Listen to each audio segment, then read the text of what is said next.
Joint secretary.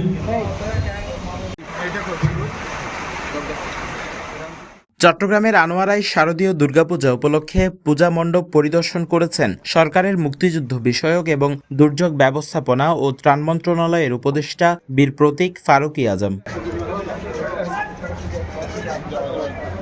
বুধবার দুপুরে তিনি উপজেলার জয়কালী বাজার, কচিকাঁচা পূজা মণ্ডপ এবং রামকৃষ্ণ সারদা সেবাশ্রম পূজা মণ্ডপ পরিদর্শন করেন। সব ভালোটা শেষ ভালোটা, আমরা শেষ দিন পর্যন্ত আমাদের যাতে পরস্পরকে শ্রদ্ধা ভালোবাসায় একটা সম্প্রীতির পরিমণ্ডলে আমরা পূজা সম্পন্ন করতে পারি। এই পূজার প্যান্ডেলের অভ্যন্তরে এবং পূজার বাইরে যেখানেই আমরা আছি কোনোভাবেই যেন কোনো সামাজিক পরিবেশ যেন কোনোভাবেই যেন নষ্ট না হয়। গত 24-এ অনেক রক্তপাত অতিক্রম করে আমরা এমন একটা জায়গায় আসছি যে আমাদের মধ্যে আর কোনো ধরনের বৈষম্য থাকবে না।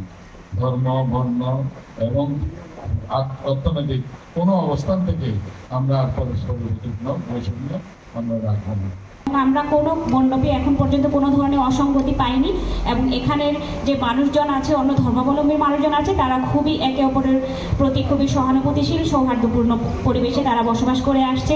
এ সময় উপস্থিত ছিলেন গণপ্রজাতন্ত্রী বাংলাদেশ সরকারের ধর্ম মন্ত্রণালয়ের অধীন হিন্দু ধর্মীয় কল্যাণ ট্রাস্টের ট্রাস্টি দীপক কুমার পালিত, চট্টগ্রামের অতিরিক্ত জেলা প্রশাসক পাঠান মোহাম্মদ সাইদুজ্জামান, চট্টগ্রাম জেলার পুলিশ সুপার মোহাম্মদ সাইফুল ইসলাম সান্তু, বাংলাদেশ পূজা উদযাপন পরিষদ কেন্দ্রীয় কমিটির যুগ্ম সাধারণ সম্পাদক শ্যামল পালিত, আনোয়ারা উপজেলা নির্বাহী কর্মকর্তা তাহমিনা আক্তার, উপজেলা প্রকল্প বাস্তবায়ন কর্মকর্তা উমা খান কাফি, আনোয়ারা পূজা উদযাপন পরিষদের সভাপতি সাগর মিত্র, সাধারণ সম্পাদক প্রদীপ ধরসহ অনেকেই।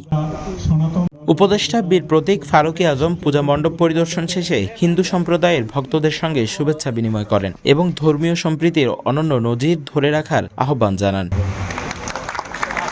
আনোয়ারা প্রতিনিধি পাঠানো তথ্যচিত্রে news desk, CTG post, Chittagong.